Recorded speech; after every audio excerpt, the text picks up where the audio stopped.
എന്റെ പുറകെ വരണ്ട. അപ്പച്ച, അപ്പച്ചനൊന്ന് പറഞ്ഞ് മനസ്സിലാക്ക. ജോലിയുണ്ടെന്ന് പറഞ്ഞ് ഇവർക്കൊന്നും മനസ്സിലാവില്ല. ഇവരുടെയൊക്കെ വിചാരം എന്താ? തോന്നിയതുപോലെ കയറിച്ചെല്ലുന്ന സ്ഥലമാണെന്നോ? എനിക്ക് പോണമെന്ന് പറഞ്ഞാൽ പോണം. ആരും എന്നെ പിടിച്ചെടുത്താൽ നോക്കണ്ട. ഉണ്ണി, ഓട്ടോ പിടിക്കാൻ പറ്റോ ഇല്ലയോ? പറ്റില്ലേ? വേണ്ട, എനിക്ക് പോണം. എനിക്ക് പോകാൻ അറിയാം. അപ്പച്ചന് മനസ്സിലായില്ലേ ഞാൻ പറയുന്നത്? ആർക്കും ഒന്നും മനസ്സിലാവുന്നില്ല. എല്ലാരും വിഡ്ഢികളാ. എനിക്ക് പോണമെന്ന് പറഞ്ഞില്ലേ?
മത്തായി സാറല്ലേ?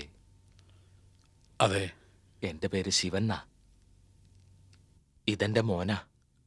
ഇവന്റെ അമ്മ 4 വർഷം മുമ്പ് മരിച്ചുപോയതാ. ഞങ്ങളങ്ങ് അടൂരാ. എനിക്കവിടെ കൂലിപ്പണിയാ. ഒരു ചുമയും പനിയായിട്ട് മെഡിക്കൽ കോളേജിൽ അഡ്മിറ്റ് ആയിരുന്നു. ഇന്നലെ ഡിസ്ചാർജ് ആയത്. ആശുപത്രിയിൽ ചെറുക്കനായിരുന്നു കൂട്ടുകിടന്നേ.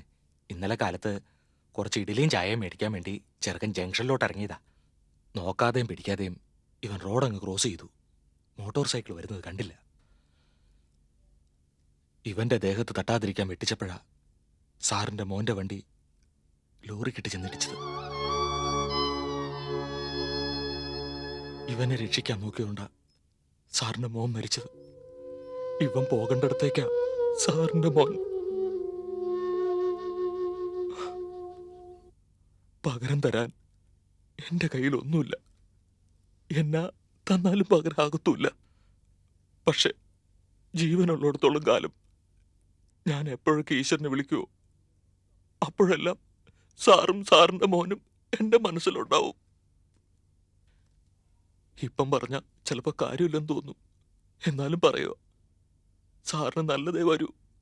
നല്ലത് മാത്രം. കാരണം എനിക്ക് ആകെയുള്ളതാ ഇത്.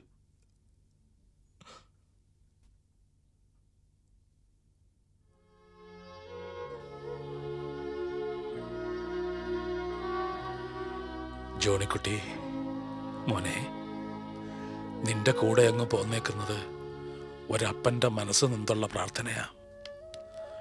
ഒരപ്പൻ്റെ പ്രാർത്ഥന എന്ന് പറഞ്ഞാൽ എന്താന്ന് നിനക്ക് ചിലപ്പോൾ അറിയാൻ പറ്റിയിട്ടുണ്ടാവില്ല. ഏറ്റവും വലിയ അനുഗ്രഹമാത്.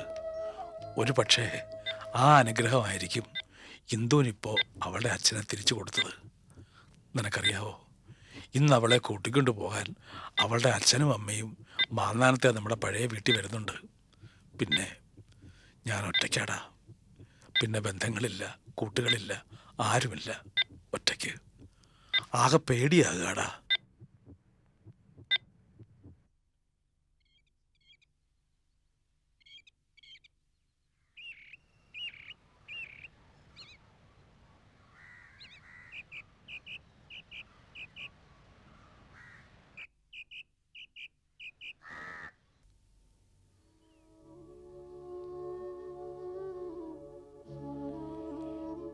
ഇടയ്ക്ക് ഫോൺ ചെയ്യണം.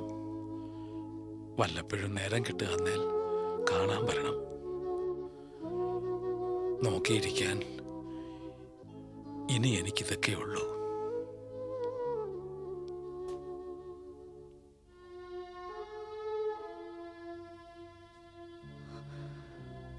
ഞാൻ പോകുന്നില്ല.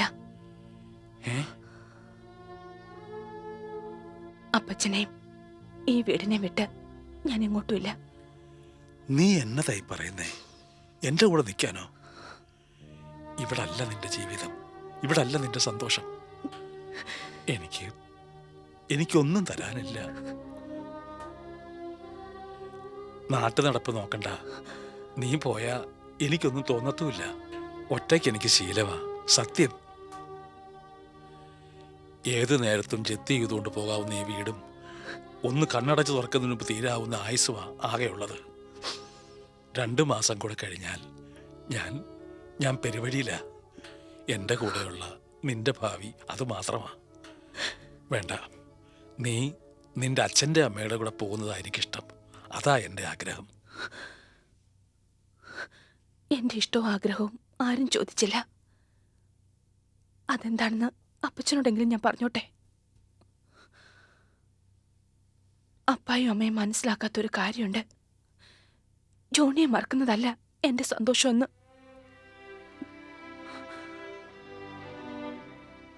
ആ ഓർമ്മകളാ ഇനി എന്റെ ശക്തി. ഇനി അങ്ങോട്ട് ഞാൻ നിലനിൽക്കണമെന്നുണ്ടെങ്കിൽ അത് ആ ഓർമ്മകളെ ആശ്രയിച്ചു മാത്രമാ. അങ്ങനെ ഞാൻ നിലനിൽക്കുന്നിടത്തോളം ജോണിക്ക് മരണവുമില്ല. ഇപ്പറഞ്ഞത് ഭ്രാന്തല്ലെന്ന് പറയാൻ ഒരാൾക്കേ സാധിക്കൂ. മനസ്സിലാക്കാൻ ഒരാൾക്കേ കഴിയൂ. ഇപ്പോഴും അമ്മച്ചോട് സംസാരിക്കാറുള്ള അപ്പച്ചന്,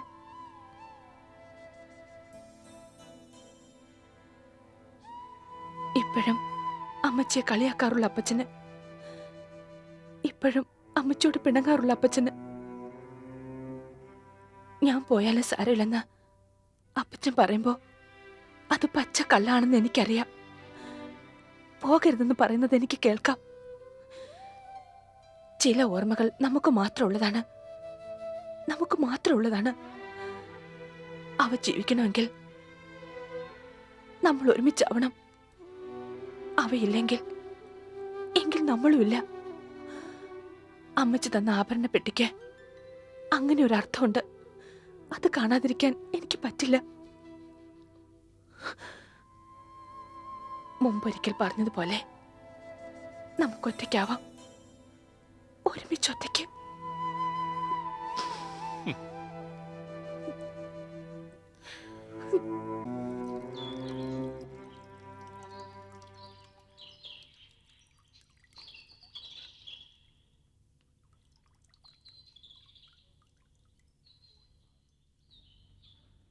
എല്ലാം കാണാൻ ഇനി എനിക്ക് കുറച്ച് സമയം കൂടെ ബാക്കിയുള്ളൂ. കാണേണ്ട സമയത്തൊന്നും കണ്ടില്ല. ഇപ്പോൾ നോക്കുമ്പോഴാണ് മനസ്സിലാവുന്നത് കാണാൻ ഒരുപാട് ബാക്കിയുണ്ടെന്ന്.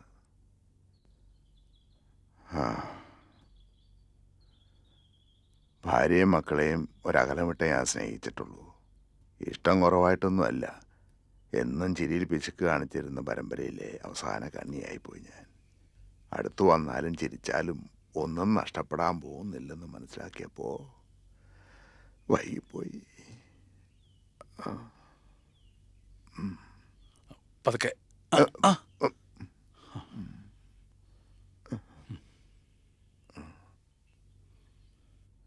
ഉള്ളില് വെറുപ്പില്ലാതെ അവളെപ്പറ്റി ചിന്തിക്കുക പോലും ഇല്ലെന്നായിരുന്നു ശപഥം. അങ്ങനെ അല്ലാതാക്കാൻ ഒരു ശക്തിക്കും കഴിയില്ലെന്നായിരുന്നു ഉറച്ച വിശ്വാസവും. ഈശ്വരന്മാരെന്നോട് ഭംഗിയായി പക വീട്ടി.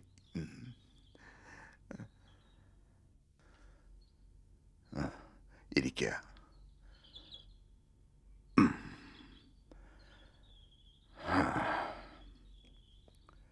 മനസ്സിലിടയ്ക്കിടെ നിങ്ങളോട് ഞാൻ സംസാരിച്ചിരുന്നു.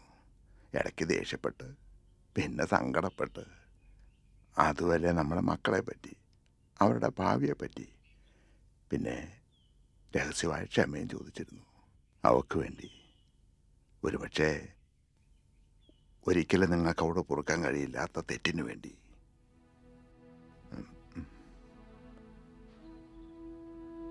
അത് പറയണമെന്ന് ഞാൻ ഒരുപാട് ആലോചിച്ചു. നേരത്തെ പറയേണ്ടതായിരുന്നു. ഇനി പറഞ്ഞിട്ട് കാര്യമില്ല. പക്ഷേ മറച്ചു പിടിച്ചാൽ അതൊരു ഭാരമായി എന്നും എൻ്റെ മനസ്സിൽ കിടക്കും.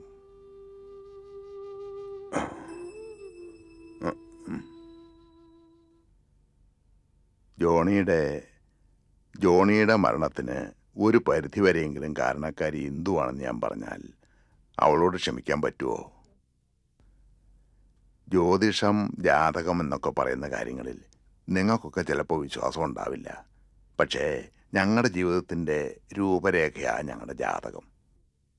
എന്ത് ചെയ്യണം, എന്ത് ചെയ്യരുതെന്നൊക്കെ ഞങ്ങൾക്ക് വഴി പറഞ്ഞു തരുന്നത് ഞങ്ങളുടെ ജാതകമാണ്.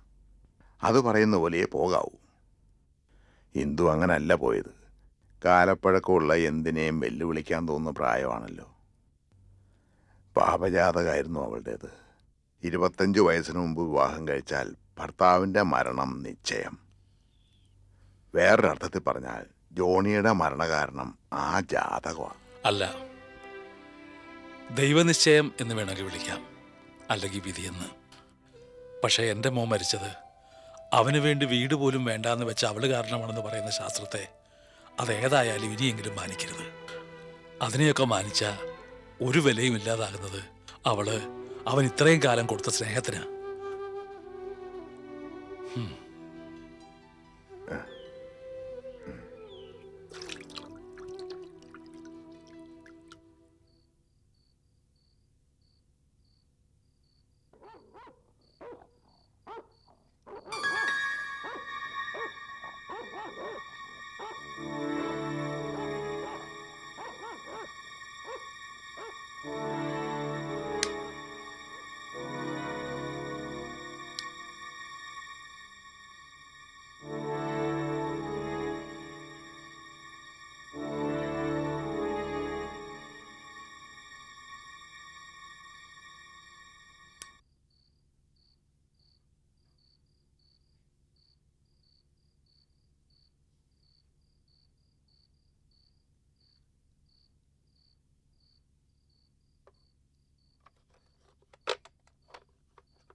എന്താ കാര്യം? ബാങ്കിൽ നിന്നാ.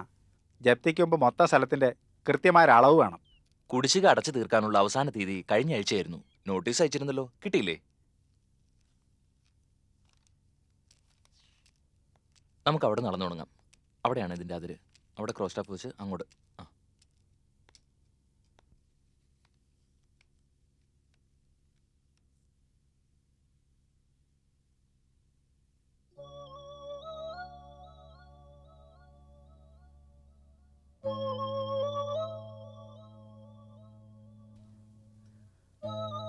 അപ്പച്ച, എറണാകുളത്തെ വീടും ജോലിയും ഇപ്പോഴും ഉണ്ട്. നമുക്ക് അങ്ങോട്ട് പോകാം അപ്പച്ച.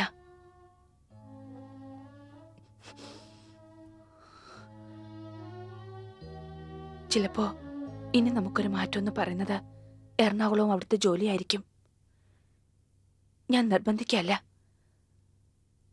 അപ്പച്ചൻ പോകണ്ടെന്ന് പറഞ്ഞാ നമ്മൾ പോവില്ല. പക്ഷേ ഈ വീട് നഷ്ടപ്പെട്ട് കഴിഞ്ഞ പിന്നെ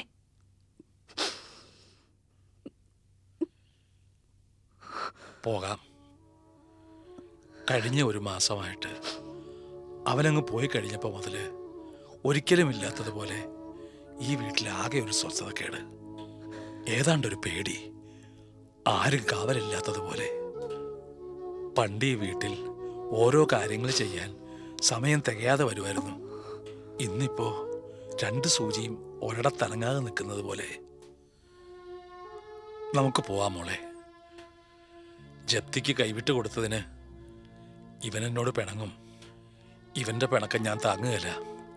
അതിനു മുമ്പ് നമുക്ക് പോവാം. നീ പറഞ്ഞ പോലെ നിനക്കും എനിക്കും ഒരു മാറ്റം ഇനി അതായിരിക്കും. അങ്ങനെ ആയിരിക്കും ദൈവം കണ്ടിരിക്കുന്നത്. ഇവിടുത്തെ കഴിഞ്ഞു, ഇനി ബാക്ക് സൈഡ് കൂടി നോക്കാം.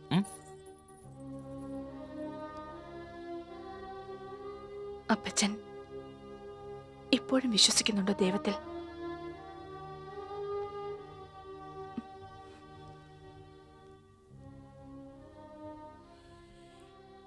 ഈ വീടും കൊണ്ടുപോവുകയാണോ? ഇവിടെ എൻ്റെ സാറാമ്മയും ജോണിക്കുട്ടിയും ഇപ്പോഴും താമസമുള്ളതാ. എൻ്റെ മനസ്സാ ഇവിടം. ഇതും കൊണ്ടുപോവുകയാണോ? ഇതും ഞാൻ സഹിക്കണോ? എൻ്റെ കർത്താവേ.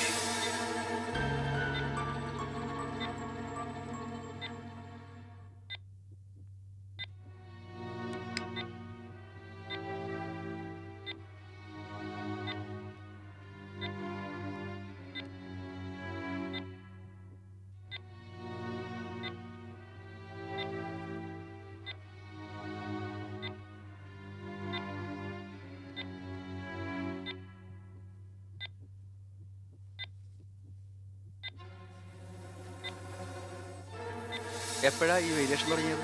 ഹാഫ് ആൻ അവർ മുമ്പാ. ഇദ്ദേഹത്തിന്റെ ഡോട്ടറിലോ ഇതുവരെ എത്തിയിട്ടില്ലേ? ഇല്ല, ആ കുട്ടിയെ ഫോൺ ചെയ്തിട്ട് കിട്ടുന്നില്ല അത്രേ. ബാംഗ്ലൂരിൽ നിന്ന് ചിലപ്പോൾ പോന്നിട്ടുണ്ടാവുന്നുള്ള വിശ്വാസത്തിലാ ബന്ധുക്കൾ. ആ കുട്ടിക്ക് ഇപ്പൊ അവിടെയാ ജോലി. വിവരം അറിയിക്കാൻ ശ്രമിച്ചോണ്ടിരിക്കുക. അമ്നോഫിലിൻ ട്രിപ്പ് സ്റ്റാർട്ട് ചെയ്തില്ലേ? സ്റ്റാർട്ട് ചെയ്തു.